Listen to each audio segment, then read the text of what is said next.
Last class में हमने conservative forces non conservative forces पढ़ लिए थे। कंजर्वेटिव और नॉन कंजर्वेटिव फोर्सेस पढ़ने के बाद जो हमारे पास में एक टॉपिक चल रहा था हमारा, काइनेटिक एनर्जी पढ़ी थी हमने और पोटेंशियल एनर्जी पढ़ ली थी। बेसिकली क्या पढ़ रहे थे हम? Potential energy.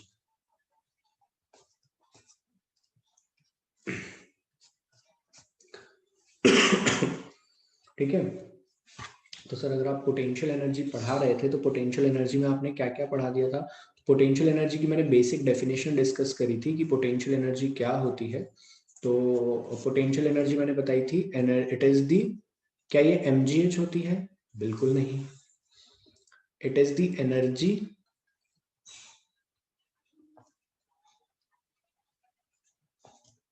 Due to configuration of the system, due to configuration or by formation of the system, or by formation of the system।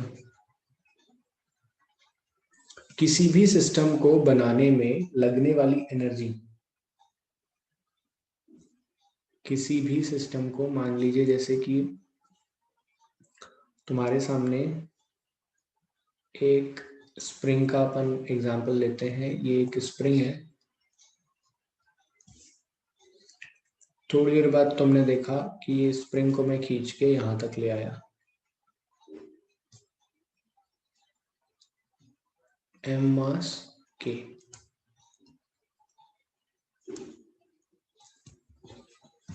ठीक है, जब मैं इसे यहां तक ले आया तो मैंने क्या देखा कि सर m मास में अपने के, तो ये इतना x डिस्टेंस तो चल चुकी है। क्या कर चुकी है ये x डिस्टेंस तो चल चुकी है, ये x डिस्टेंस इतना। तो ये जो x डिस्टेंस चली है, तो इसमें भी तो हमने कुछ वर्क डन किया ना, यहां से यहां तक। ये वर्क डन कहाँ गया? ये वर्क डन कहाँ गया? This work done is stored in the body in the form of energy known as potential energy। ऐसा क्यों होता है कि तुम्हारे हाथ हटाने के बाद में ये डब्बा वापस अपनी ओरिजिनल लेंथ पर आ जाता है, अपनी ओरिजिनल पोजीशन पर आ जाता है? तो उसका रीजन ही ये था कि इसके अंदर एक एनर्जी डेवलप हो जाती है। और उस एनर्जी के, अच्छा तुम देखो एक बात समझो, मान लो पहले इतनी बात समझ में आई कि इस डब्बे के अंदर एक एनर्जी डेवलप हो जाती है, इस पूरे सिस्टम के अंदर एक एनर्जी डेवलप हो जाती है जो कि डब्बे को वापस यहीं खींच कर लाती है या स्प्रिंग को अपनी नेचुरल लेंथ की तरफ लेके आती है। हाँ ना बोलो पहले। और इसी को हम पोटेंशियल एनर्जी कहते हैं। अच्छा तुम ध्यान से देखो, अगर सभी लोग, मैं थोड़ा सा क्लियरली यहाँ पे कहूँ तो, अगर तुम ध्यान से देखो तो जितनी भी एनर्जी यहाँ पे आ गई है, एक बार मान लो कि तुमने काम किया और एनर्जी आ गई, मान लो तुमने काम किया और एनर्जी आ गई, तुमने वर्क डन किया W और एनर्जी आ गई। जैसे ही तुम डब्बा छोड़ोगे वो एनर्जी वापस यहाँ आकर के जीरो हो जाएगी ना? अरे बोलो।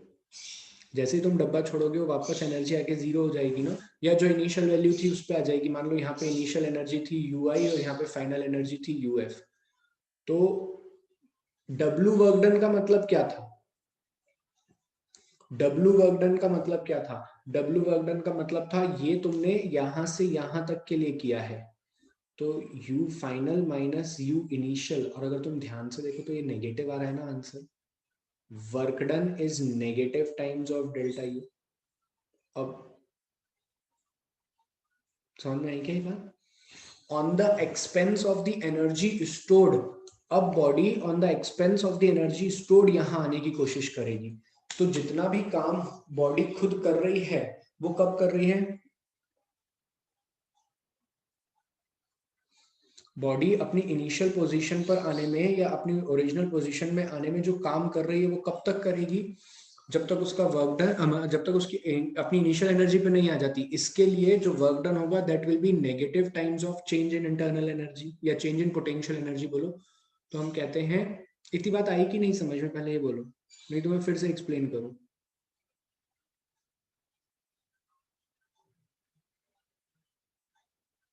बोलो यार। चलो ठीक है, नेगेटिव का इशू। ठीक है ठीक है ठीक है ठीक है ठीक है ठीक है, ओके कोई नहीं। पहले तो अपन नेगेटिव भूल जाते हैं अभी थोड़ी देर के लिए। क्या करते हैं अपन? नेगेटिव भूल जाते हैं। एक दो मिनट। तो अब नेगेटिव भूल जाते हैं, अपन चलते हैं। हमने दो बातें सीखी। किसी भी सिस्टम का जब किसी भी सिस्टम को बनाया जाता है तो कॉन्फ़िगरेशन ऑफ सिस्टम, कॉन्फ़िगरेशन या फॉर्मेशन में किया गया वर्क डन, फॉर्मेशन में किया गया वर्क डन पोटेंशियल एनर्जी को बोलते हैं। वो in the form of energy stored होता है, जिसको हम पोटेंशियल एनर्जी बोलते हैं। अच्छा, मैंने लास्ट टाइम बताया था कि potential energy is defined only for conservative force. बोलो, अभी कुछ भी अपने मन से मत डिजाइन करो दिमाग में, जो मैं पूछ रहा हूं उसका जवाब यस और नो में देते जाओ, है ना। Is defined only for conservative force, only for conservative force. For non conservative force potential energy नाम की कोई चीज नहीं होती। मतलब जहां जहां कंजर्वेटिव फोर्स इन्वॉल्व हो रहे होंगे वहां वहां पर पोटेंशियल एनर्जी उस कंजर्वेटिव फोर्स के वर्क डन से जो एनर्जी बनेगी वो पोटेंशियल एनर्जी बनेगी, अन्यथा बनने वाली नहीं है। क्या इतनी बात क्लियर होती है? ये दो पॉइंट क्लियर है सभी को? और अगर आपने नहीं लिखे तो इसे लिखो। Potential energy is defined only for conservative forces. Clear है यहां तक?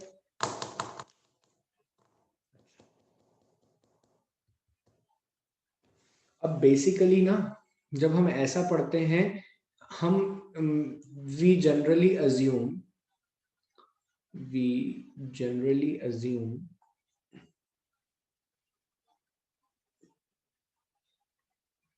potential energy to be zero at infinity।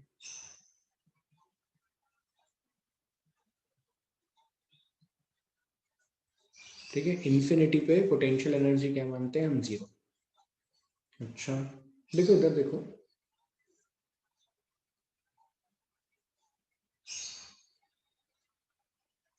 ये दो पॉइंट है। मान लो कोई सिस्टम है, हम दो पॉइंट मार्क करते हैं, एक ये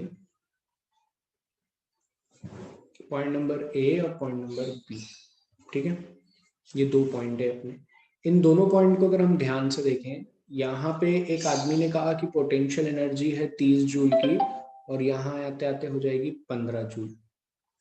एक आदमी ने कहा यहाँ पे पोटेंशियल एनर्जी है 15 जूल की, और ये हो जाएगी 30 जूल।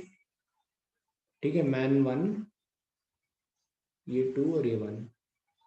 तुम ध्यान से देखो तो potential energy depends on frame of reference, depends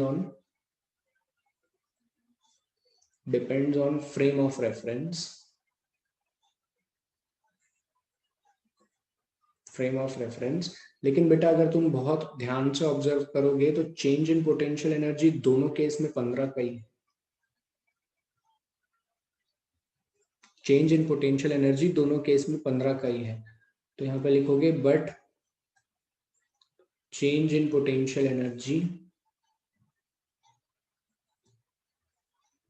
does not depend on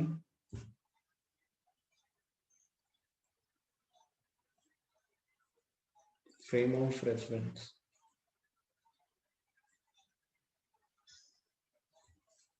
हाँ या ना? ये दोनों बातें लिखो जल्दी से, लिखो इतना।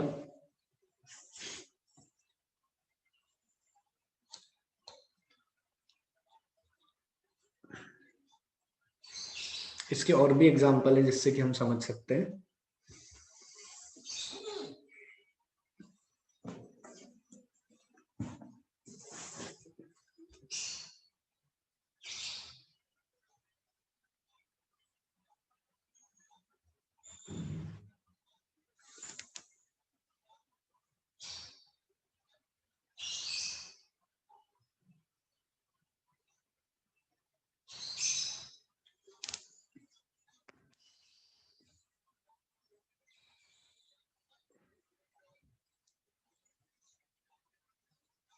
लिख लिया?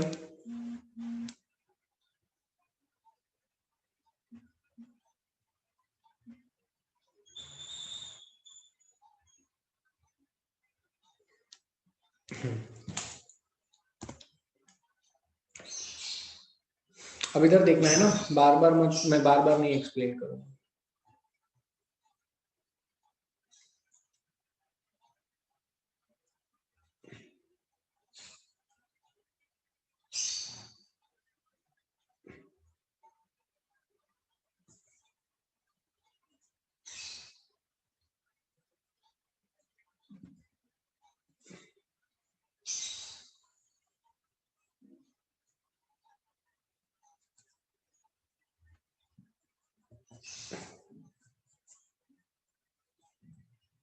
मान लो जब यहाँ पे था सिस्टम, तो इसके पास इनिशियल पोटेंशियल एनर्जी थी यूआई। पोटेंशियल एनर्जी को यू से शो किया जाता है, ठीक है।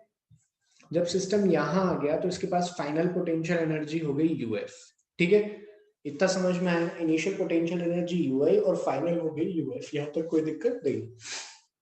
अब ये दोनों नाम को भूल जाओ, यूआई यूएफ को। हमें तो इतना पता है कि जब ए पॉइंट से बी पॉइंट तक चल के आते हैं तो यहाँ से यहाँ तक में एक्स डिस्प्लेसमेंट होता है, जिसके कारण कुछ ना कुछ वर्क डन होता है, जिसको कि आपने ना स्प्रिंग में हाफ के एक्स स्क्वायर लिखना सिखाया था। Work done bye spring force is half K X square. बोलो बे सभी लोग, क्लियर है क्या इतनी बात? हाँ। अब ये वर्क डन गया कहाँ? आप तो हाथ से, आपने क्या किया, अपना हाथ लिया और हाथ से पकड़ के इस डब्बे को खींचना चालू करा, ऐसे इधर की तरफ खींचते गए और कहां तक ले आए? यहां तक, इस पॉइंट तक। कहां तक ले आए? इस पॉइंट तक। अब बच्चों जब इस पॉइंट तक ले आए तो ये वर्क कहां गया? तुम ऐसे समझो कि मैंने इस डब्बे को पकड़ के ऐसे यहां तक रख रखा है। अब जैसे ही मैं ये हाथ हटाऊंगा, इस डब्बे के पास कहां से एनर्जी आ गई इधर जाने की? डब्बे को अपने आप कैसे इतनी ताकत मिल गई कि वो ओरिजिनल पोजीशन पे वापस चला जाए? तो सर आपने जो काम किया था ना, वो डब्बे के अंदर स्टोर हो गया। मान लो 10 जूल का काम उसके अंदर स्टोर, वर्क उसके अंदर, एनर्जी उसके अंदर स्टोर हो गई, ठीक है। अब आप जैसे ही हाथ हटाओगे, 10, 9, 8, 7, 5, 6, 5, 4, 3, 2, 1, 0, वो वापस मूव करेगा। तो अब जो वर्क डन है ना, जो वर्क डन है बेसिकली होना तो ये चाहिए था कि इसमें से ये माइनस होना चाहिए था, है ना। तो u final minus u initial करोगे तो u फाइनल तो बड़ा नंबर है ना, u फाइनल तो बड़ा नंबर है।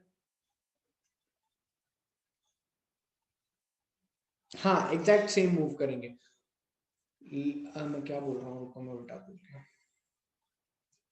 हाँ तो u final minus u initial, लेकिन ये डेल्टा u वर्क डन के बराबर बिल्कुल है, लेकिन यहां पर पोटेंशियल एनर्जी का लॉस करा के वर्क डन हुआ है।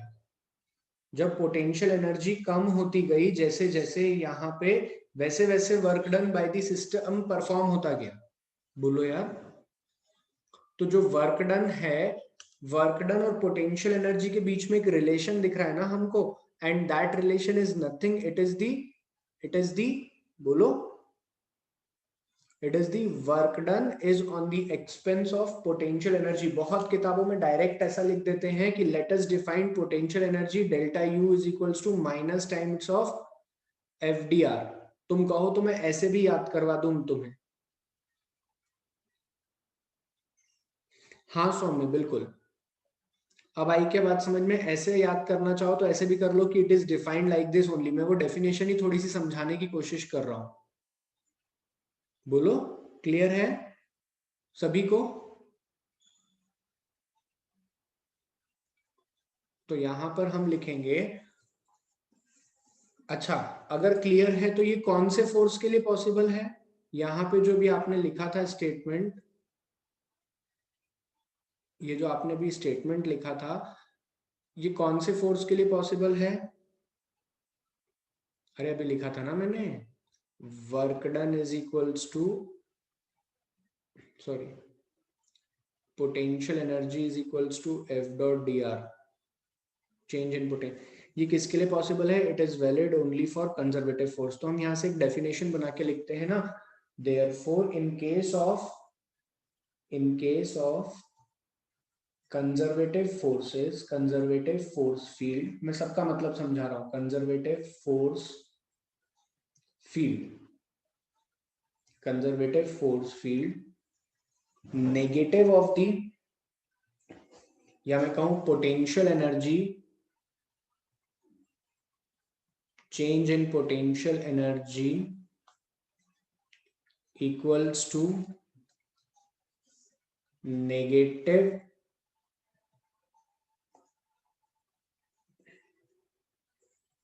of the work done, negative of the work done, बोलो क्लियर है क्या ये बात, negative of the work done, यहां तक समझ में आया क्या सभी को? In case of conservative force field potential energy is equal to negative of the work done by a conservative force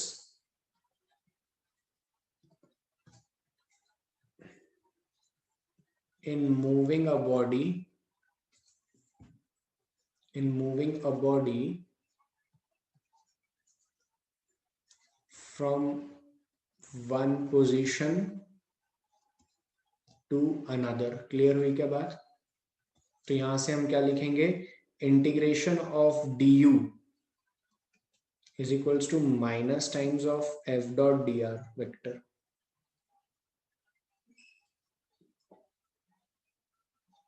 where F is the conservative force,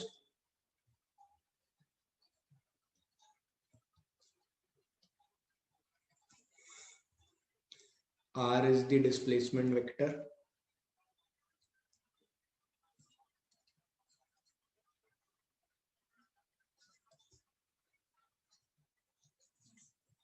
clear है था?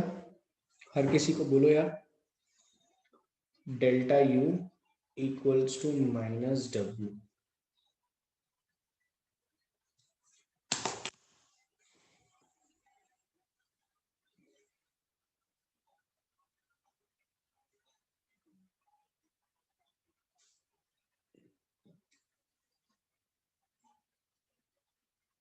बिल्कुल कृष्णा भी कराऊंगा मैं। अब देखो स्प्रिंग में क्या होता है, चलो देख लो 2 मिनट, तुम माथा खा जाओगे नहीं तो इधर देखो। स्प्रिंग में क्या होता है, स्प्रिंग में वर्क डन नेगेटिव होता है। हमने पढ़ा था work done bye spring force कितना है, work done bye spring force half K X square. तो जब स्प्रिंग को यहां से यहां लेकर के आए, मैं रेड पेन से मार्क करता हूं, जब स्प्रिंग को ए पॉइंट से बी पॉइंट तक खींच के लाए तो कितना वर्क डन करा हमने, हाफ के एक्स स्क्वायर। अगर मैं कहूं चेंज इन पोटेंशियल एनर्जी कितनी हुई तो तुम कहोगे minus times of work done half K X square. अभी सारे फॉर्मूले लिखवाने हैं मुझे, पहले समझ में तो आ जाए कॉन्सेप्ट। बिल्कुल। तो क्या यहां से ऐसा लग रहा है कि जितनी एनर्जी वर्क डन में हमने की थी उतनी वापस रिकवर हो गई, या जितनी energy external force work done के लिए कर गया वो वापस से रीस्टोर हो गया, there is a exchange of energy. और ये पॉसिबल है सिर्फ और सिर्फ कंजर्वेटिव में ही, अगर बीच में फ्रिक्शन होता तो ये पॉसिबल नहीं थी। इसीलिए देखो कहा मैंने पहले ही कि potential energy is defined only for conservative force field and not for non conservative force field. हाँ ना बोल दो, किराया नहीं लग रहा है इसमें सभी लोग।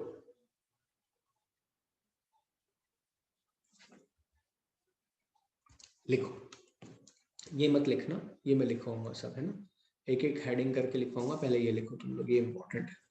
ये इसके बाद में एक नोट करके लिख लेना यहाँ पे नीचे, conservative force is equals to minus times of D U by D R. ये मैं पूरा लिखवाता हूँ, चलो ये भी छोड़ दो, मैं लिखवाता हूँ, तुम ब्लू ब्लू पेन का लिख लो, रेड में लिखवा दो।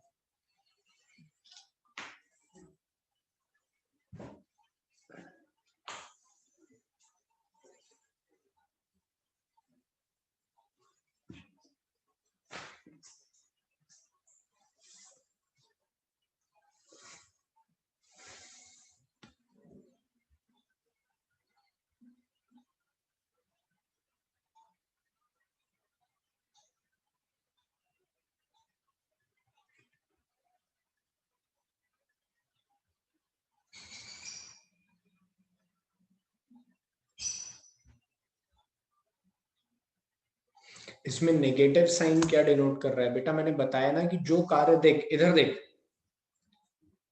ये मेरा मोबाइल दिख रहा है सबको, ये यहां पर है, मैं इसको यहां पे ले गया, ग्रेविटेशनल फोर्स फील्ड भी कंजर्वेटिव होती है, ग्रेविटी किधर लग रही है? नीचे, डिस्प्लेसमेंट किधर हुआ? ऊपर। जो भी वर्क डन था वो इसके अंदर स्टोर्ड हो गया ना, जो भी वर्क डन था वो इसके अंदर स्टोर्ड हो गया। अब जैसे ही इसको छोड़ूंगा ये नीचे आएगा, ये क्या करेगा? नीचे आएगा।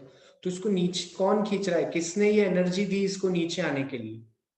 दैट इज दी, जो वर्क डन था वो स्टोर्ड था in the form of energy. तो वो 10 जूल जो किया था वही तो वापस मिला है, तो वही वापस मिलने वाला डायरेक्शन में माइनस से बताऊंगा ना यार। अगर मैंने नेगेटिव किया था तो पॉजिटिव में आ जाएगा आंसर। समझ में आई बात?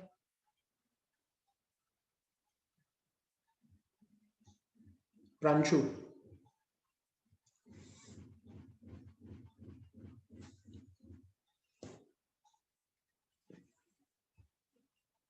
लिखो।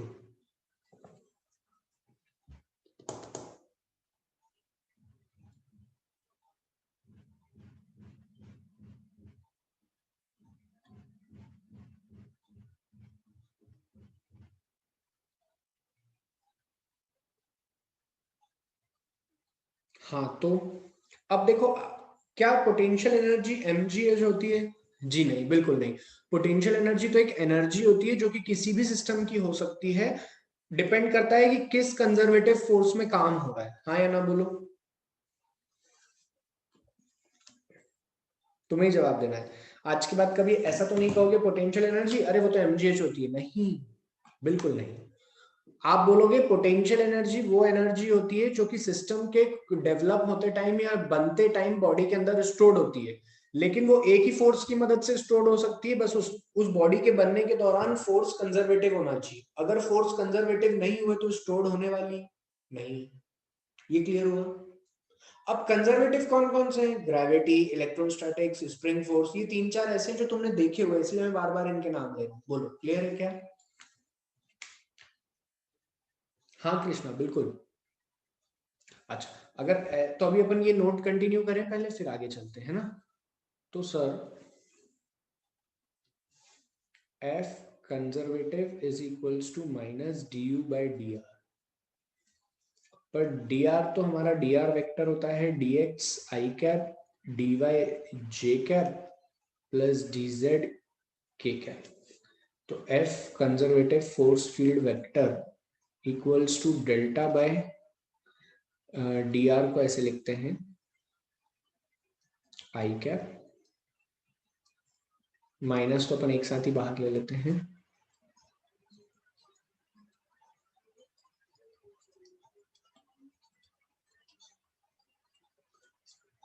ठीक है?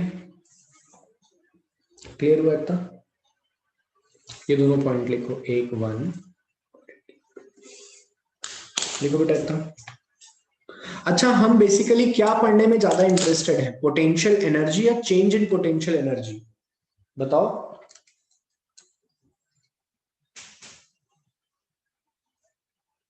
है ना, हमारा ज्यादा इंटरेस्ट, अब मैं लिखवा नहीं रहा हूं, पोटेंशियल एनर्जी पढ़ने में नहीं, चेंज इन पोटेंशियल एनर्जी पढ़ने में हमारा ज्यादा इंटरेस्ट है, क्योंकि potential energy depends on frame of reference. मान लो आप ऐसा कैसे बोल रहे हो फ्रेम ऑफ रेफरेंस पे है, इधर देखो, देखो मैं तुम्हें इसकी फील दिलाता हूँ, है ना? ये एक रोड है और ये कुछ स्टेयर्स बने हुए हैं, एक आदमी यहाँ पे गड्ढे में खड़ा है और एक आदमी यहाँ पे गड्ढे में ऊपर खड़ा है रोड में। एक बॉल पहले यहाँ थी, वो बॉल यहाँ आ गई, तो ये आदमी क्या कहेगा? अरे ये तो h हाइट नीचे आई है।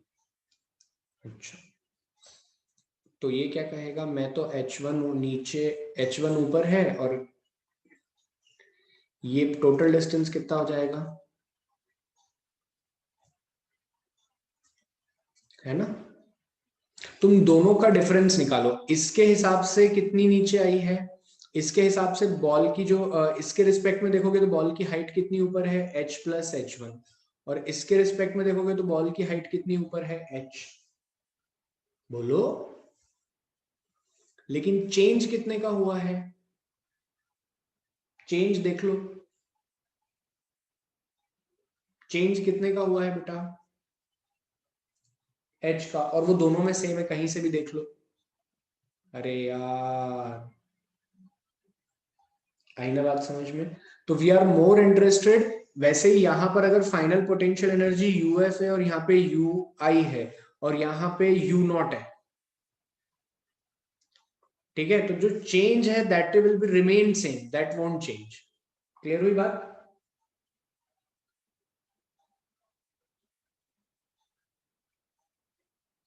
तो we are more interested in change in potential energy rather than absolute potential energy.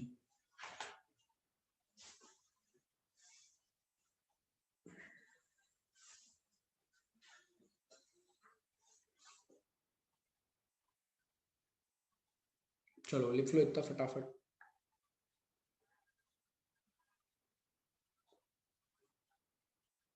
अच्छा, एक और ना कभी कभार लोग दो डेफिनेशन बोलते हैं, एक और बोल देते हैं potential energy depends upon position and not on path, सही है क्या? Potential energy depends upon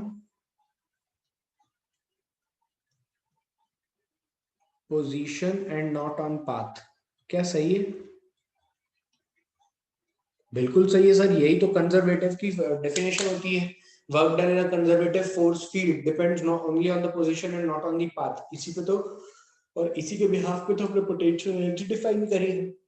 clear हुई बात? लिखो।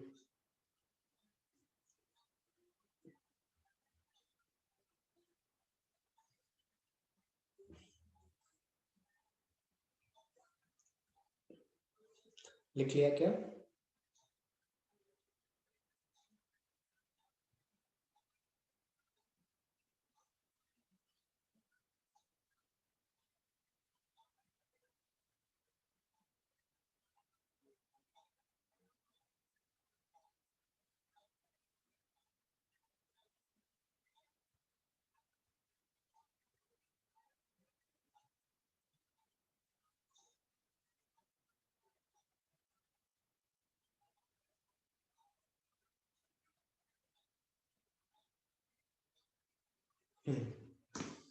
चलिए, तो सबसे पहले आप लोगों की फेवरेट, हम पढ़ते हैं gravitational potential energy.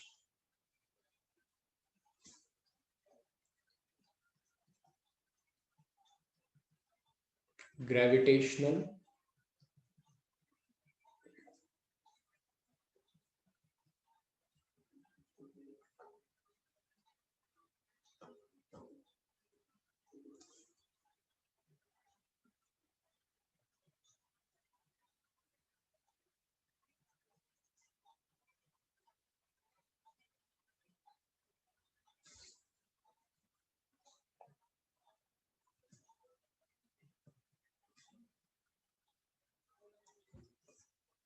Work done in up ले जाएंगे तो कितना वर्क डन होगा, इसका मास m है। ऑब्वियस सी बात है, मैं फोर्स सिर्फ ग्रेविटी कंसीडर कर रहा हूँ, है ना, मेरे से कोई मत पूछना कि सर कौन कौन से फोर्स है, हम फोर्स सिर्फ ग्रेविटी कंसीडर कर रहे हैं, ठीक है। अप ले जाएंगे तो सर अगर हम देखें तो किसी भी पॉइंट पे देख लेते हैं, यहाँ बीच में अगर आप फ्री बॉडी डायग्राम बनाओगे, देखो तुम ध्यान से देखो, आंसर तुम सबको पता है, ध्यान से देखो, mg नीचे लग रहा है और डिस्प्लेसमेंट हुआ है h का, एंगल है कितना 180, तो work done is mg h। Change in potential energy कितनी हुई, minus times of work done that is mg h। अब कभी कभार ना नीट में ये डायग्राम दे देते हैं और कहते हैं विच quantity will give result mg h, आधी जनता टिक करके आती है वर्क डन, वो चेंज इन पोटेंशियल एनर्जी है, वर्क डन नहीं, वर्क डन तो माइनस mg h होता है। क्लियर है बात? नीट में ऐसा पूछा गया है कि कौन सी क्वांटिटी है जो कि mgh देगी, आधी जनता लिखती है work done, work done minus mgh देती, चेंज इन पोटेंशियल एनर्जी देगी वर्क डन, समझे?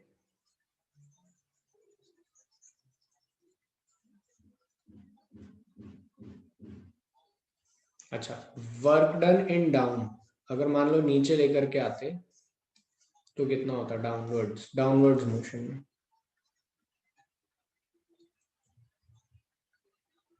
तो अगर हम नीचे लेकर के आते तो MgH,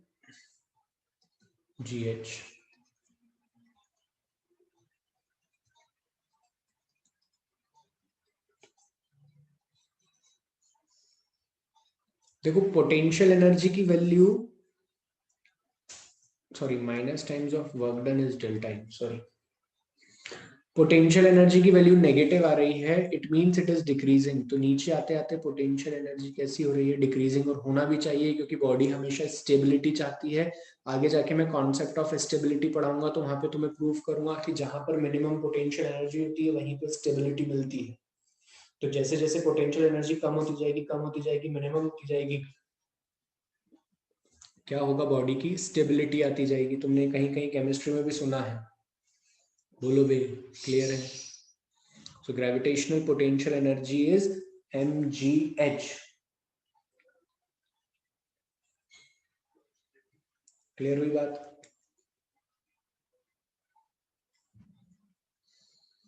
हालांकि वहां एक बार और ग्रेविटेशनल पोटेंशियल एनर्जी पढ़ाऊंगा मैं। चलो मैं इसका थोड़ा डेरिवेटिव पार्ट भी तुम्हें दिखाता हूँ। देखो बेसिकली ये ऐसे आती है कि एक बॉडी ये है, चलो रहने दो, छोड़ो, अभी कोई नीड नहीं, अभी फिलहाल में इतना याद रखो।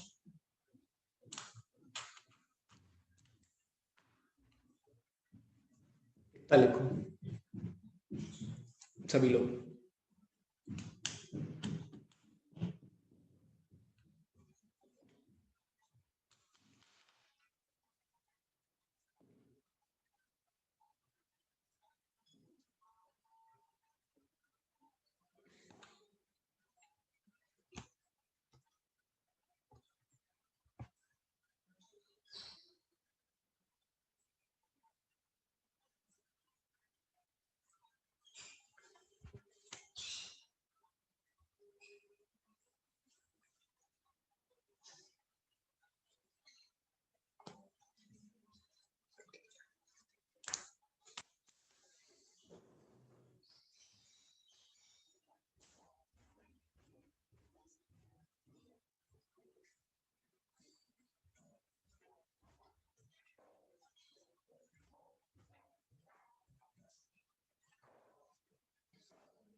हाँ बेटा, हुआ इतना?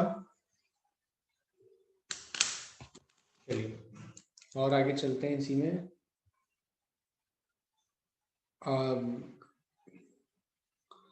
कृष्णा 7 days।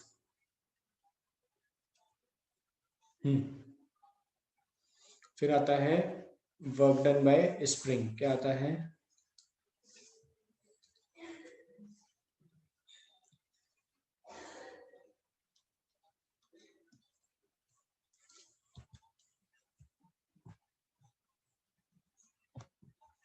फिर आता है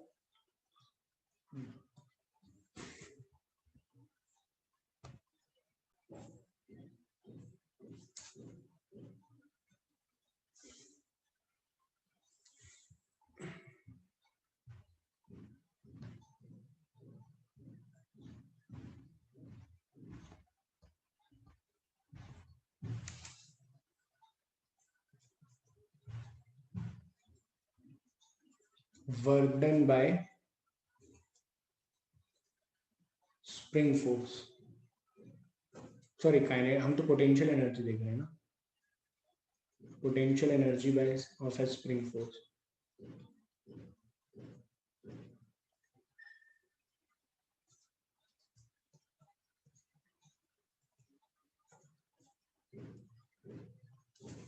देखो ये स्प्रिंग की ओरिजिनल लेंथ है, एक एम मास का डब्बा रखा हुआ है और ये स्प्रिंग की ओरिजिनल लेंथ है, ठीक है? ठीक है, कोई दिक्कत नहीं है। तब अब इसको अपन खींच के ले गए,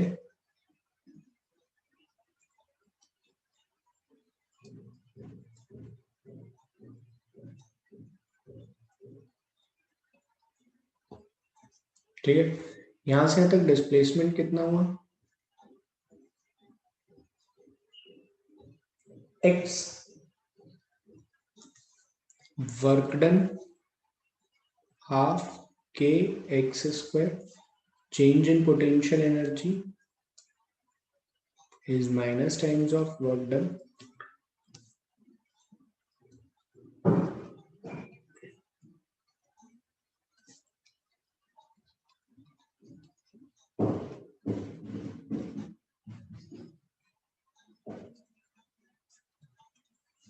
क्लियर है क्या? कंप्रेशन में बताओ क्या आ रहा है, क्या हो गया कंप्रेशन में बताओ बेटा, फिर मैं क्वेश्चन ढूंढता हूँ, अपन क्वेश्चन करते हैं।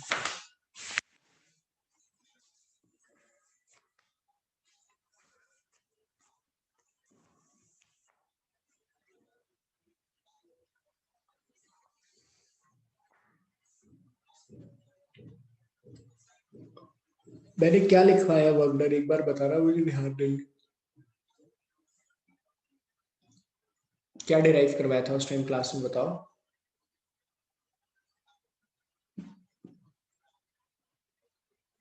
सभी लोग चेक कर लो एक बार, फिर बता दो।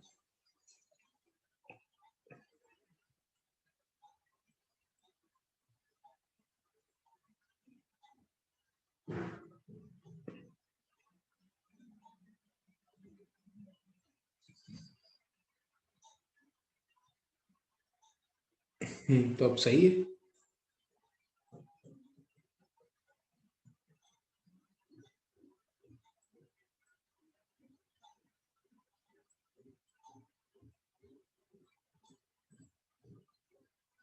क्लियर हुई बात सभी को? चलो एक क्वेश्चन कराता हूँ तुम्हें, तुम्हें बड़ा मजा आएगा देख के। यहां तक हो गया हो तो अपन आगे चलते हैं।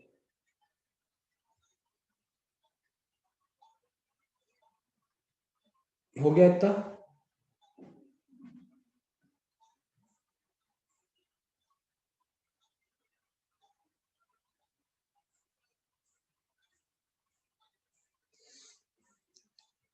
हाँ, हमेशा नॉर्मल लेंथ से ही लेना है।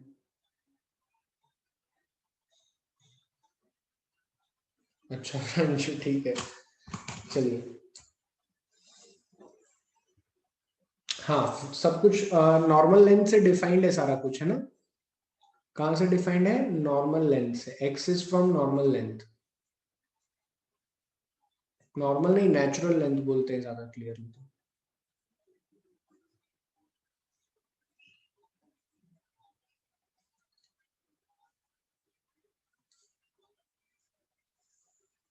आगे देखो, एक क्वेश्चन नॉर्मली ऐसे करा रहा हूं। एक स्प्रिंग है ऐसी, अरे यार स्प्रिंग सही नहीं बन रही, बताओ क्या चीज है। ये अभी अपनी नेचुरल लेंथ पे है, ठीक है। इसके ऊपर एक बॉक्स है, क्या है, इसके ऊपर एक बॉक्स रखा हुआ है। थोड़ी सी स्प्रिंग छोटी कर देते हैं।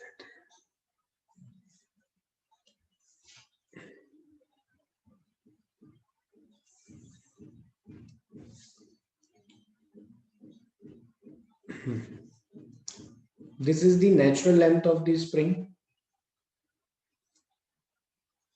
नेचुरल लेंथ से एच ऊपर एक बॉक्स रखा हुआ है,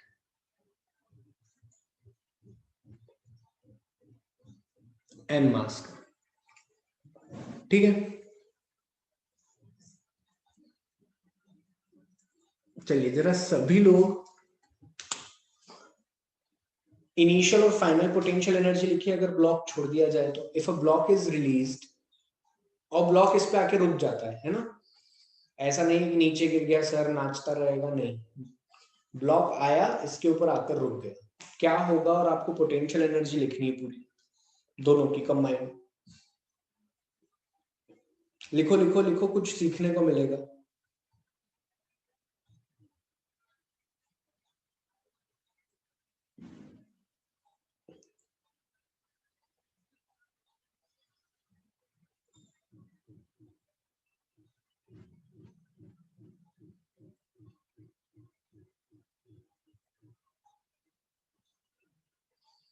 चलो इधर देखो, इधर देखो सभी लोग।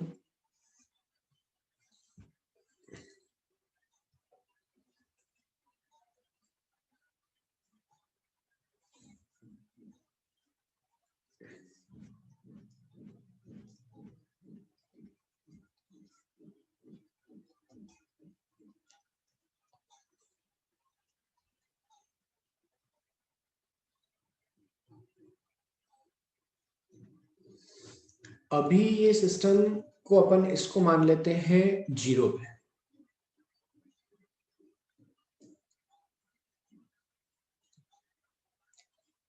तो इनिशियली पोटेंशियल एनर्जी कितनी है, mgh,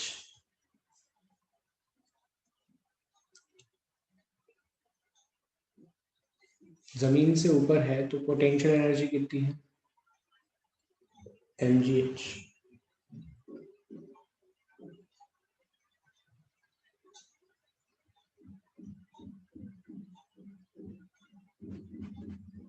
बोलो ना यार, क्लियर है। थोड़ी देर बाद तुम क्या देखोगे, ये सिस्टम ऐसा आकर इसके ऊपर बैठ गया, x दबा दिया इसको, कितना दबा दिया, x, कितना दबा दिया, x। फाइनली क्या दिख रहा है तुमको, ये सिस्टम दिख रहा है।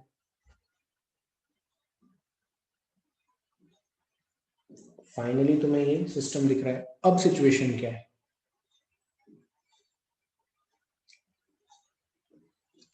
सर ये बॉक्स जो था ये नीचे आ गया है, कितना, mgh प्लस x, बोलो कितना नीचे आ गया है, mgh प्लस x। और साथ ही साथ स्प्रिंग भी कंप्रेस हो गई है, half K X square. This is the final energy. और इनिशियली एनर्जी ये थी, मतलब पूरे सिस्टम की बात कर रहा हूं मैं, डब्बे और स्प्रिंग सिस्टम। क्लियर हुई क्या बात। हालांकि आगे ऐसे क्वेश्चन करेंगे, बट अभी यहां तक ऐसे लिखना समझ में आया थोड़ा थोड़ा। श्योर। तो हमने इस, चलो अब अभी हमने स्प्रिंग में तो देख लिया। अब हम आते हैं, ऐसी बहुत सारी पोटेंशियल एनर्जीज डिफाइन हो सकती हैं, ठीक है। अब हम पढ़ते हैं एक और टॉपिक जिसका नाम है टोटल एनर्जी।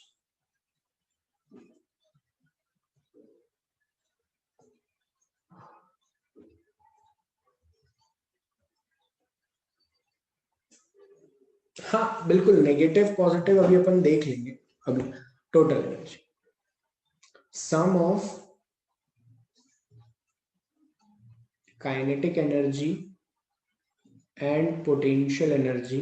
मैं ये और पढ़ा दूं फिर मेरा काम और आसान हो जाएगा। Potential energy at a point is known as its total energy। क्या कहलाती है, total energy. so total energy is the sum of potential energy plus kinetic energy।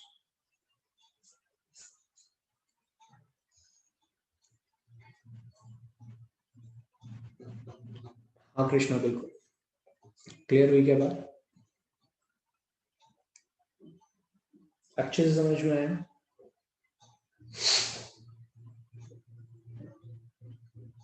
अगर समझ में आया तो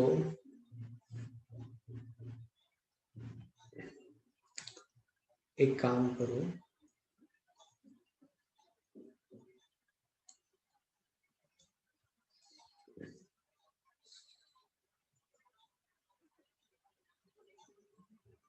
देखो अगर एक बॉक्स यहां रखा है m मास का h हाइट पे,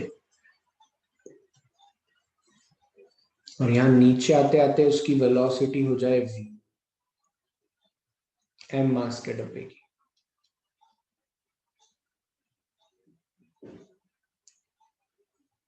अब क्या हुआ, at point A total energy कितनी है, सर अगर एट पॉइंट ए देखें तो total energy is the sum of potential and kinetic energy. लेकिन ए पॉइंट पे तो डब्बा मूव नहीं कर रहा है, कुछ हमें कहा ही नहीं है। तो ए पॉइंट पे काइनेटिक एनर्जी 0 और total energy is only because of total energy is only because of potential energy and total energy equals to mgh. Point B पर पूछे तो सर पॉइंट बी पर हम आ गए हैं, टोटल एनर्जी जो है वो तो सर जमीन पर आ गए हैं हम, तो ग्रेविटी का तो कोई इफेक्ट हो ही नहीं रहा है। तो अगर ग्रेविटी का कोई इफेक्ट नहीं है, मतलब ग्रेविटी नीचे आ गए तो ग्रेविटेशनल पोटेंशियल एनर्जी जीरो हो गया, बचेगा क्या, सिर्फ और सिर्फ kinetic energy half M V square. Clear है क्या? दोनों क्यों नहीं हो सकती बेटा प्रेजेंट, इधर देख। अच्छा ये इतना जो मैंने स्क्रीन पे लिखा, ये क्लियर है सभी को? टोटल एनर्जी अब किसके बराबर होगी? अब ऐसा रटो मत अपने दिमाग में कि तो एक पॉइंट पर सिर्फ पोटेंशियल होगी या सिर्फ काइनेटिक होगी, ऐसा बिल्कुल जरूरी नहीं है। इधर देखो,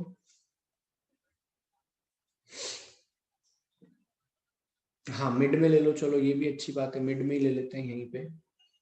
अगर एक एट पॉइंट सी बोल देता कोई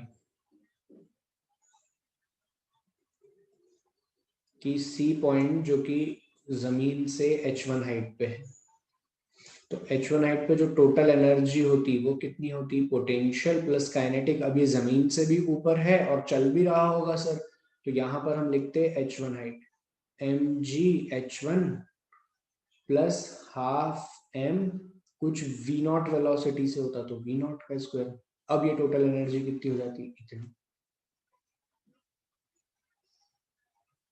क्लियर हुई बात? Total energy at C point. आया समझ में? मिड पॉइंट ले लो या कोई एट एनी पॉइंट ले लो, कुछ भी ले लो, तो किसी पॉइंट पर भी लिखना होती तो total energy is the sum of potential plus kinetic energy. ऐसा कभी याद नहीं रखना है कि सिर्फ पोटेंशियल होगा या सिर्फ काइनेटिक होगा। लिखिए इतना फटाफट, सभी लोग फटाफट लिखें इतना।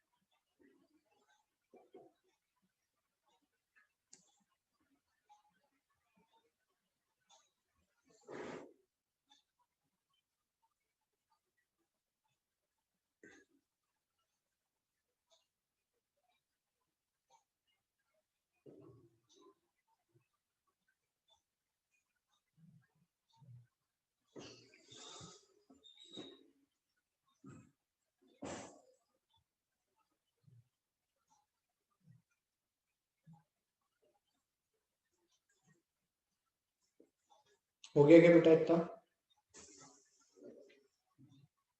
अरे हाँ मैं वो सॉर्ट आउट कर रहा हूँ, मुझे पता है क्या करना है, थोड़ी सी तुम शांति रखो।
फ्राइडे से है खुशी, मैसेज तो पूरा पढ़ो।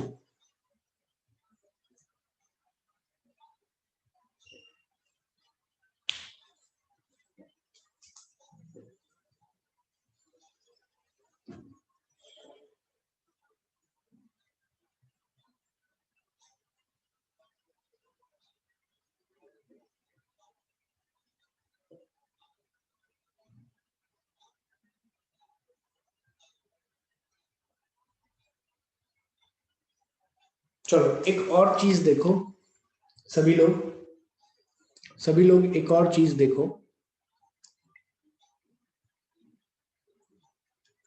अगर यहां पे सरफेस पे कोई एक्सटर्नल फोर्स होता,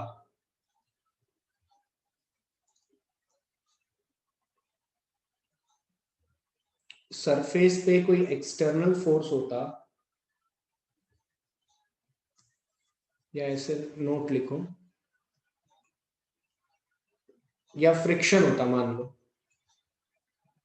है ना, तो क्या हर पॉइंट पर हमारी एनर्जी सेम होती या अलग अलग होती?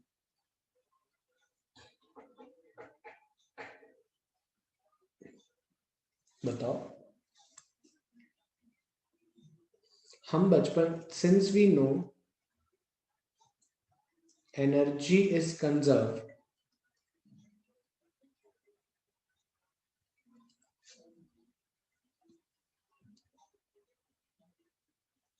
by law of conservation of energy,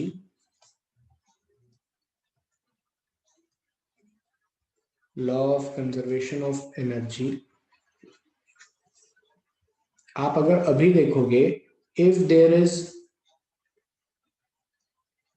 no work done by external force, no work done by external force,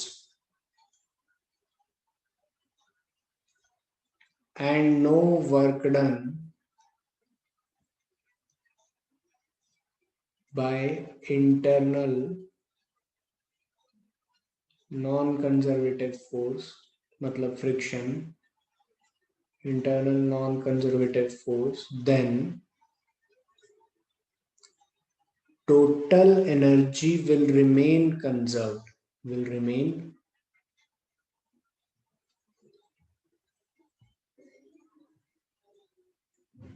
total energy will remain conserved.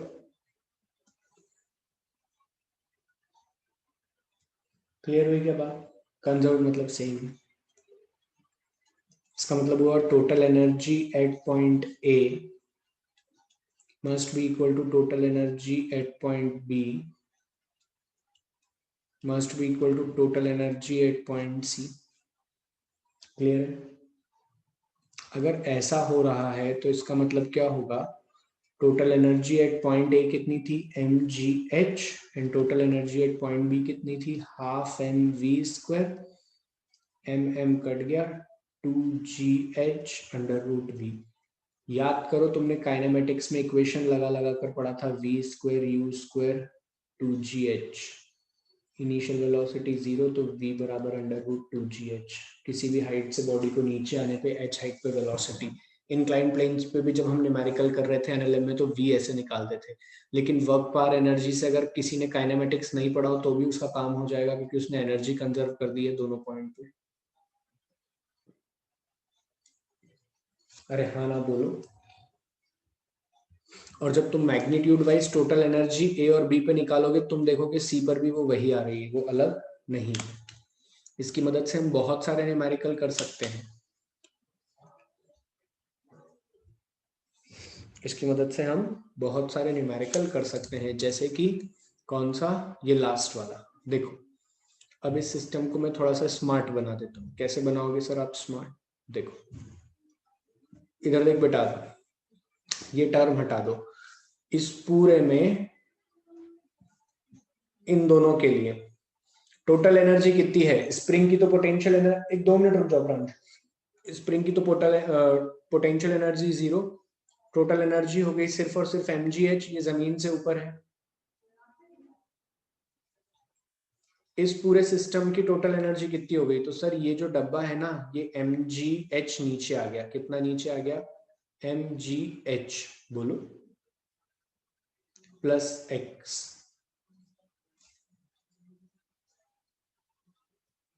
और ये स्प्रिंग कंप्रेस हो गई है। अब स्प्रिंग कंप्रेस हुई है तो work done bye spring negative आता है, पोटेंशियल एनर्जी कितनी होगी, हाफ के एक्स स्क्वायर, क्योंकि पोटेंशियल एनर्जी का जो चेंज होता है that is minus times of work done, तो माइनस माइनस कैंसिल। क्लियर हुई बात? क्या यहाँ पर total energy at point number 2 and total energy at point number 1? Sir क्योंकि अगर हम इस पूरे सिस्टम को देखें तो इस पूरे सिस्टम में सिर्फ ग्रेविटी और स्प्रिंग लगे हैं जो कि कंजर्वेटिव इन नेचर है। इसके अलावा कोई एक्सटर्नल फोर्स नहीं है और कोई नॉन कंजर्वेटिव फोर्स नहीं है। तो total energy at point 1 must be equal to total energy at point 2। तो यहाँ से M G H equals to M G H plus X plus half K X square. क्या इसकी मदद से हम न्यूमेरिकल सॉल्व कर सकते हैं? एक्स की वैल्यू, के की वैल्यू, एच की वैल्यू कुछ भी निकाल सकते हैं क्या? M G H plus X negative होगा। क्यों होगा नेगेटिव? अच्छा एक काम करो, मैंने थोड़ा सा तुम लोगों को गलत बोल दिया था यहाँ पे। एक काम करो, ओरिजिन ये मतलब बस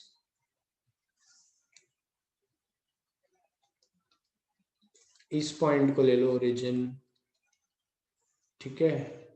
मान लो ये हाइट है h, ये ले लो ओरिजिन। तो नीचे आ रहे हो ना बेटा, बेटा वर्क डन लिखना है मेरे भाई। वर्क डन में एम जी नीचे प्लस एक्स नीचे, ठीक है। और अभी तो हमने पढ़ा था कि वर्क डन बाय, अरे क्लियर है ना अभी तो?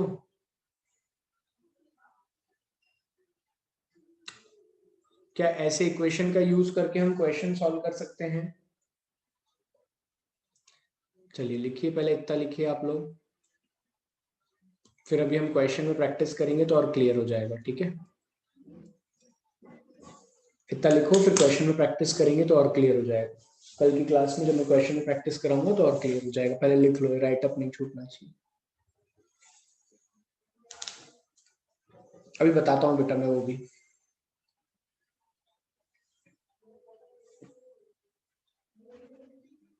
हाँ बोलो।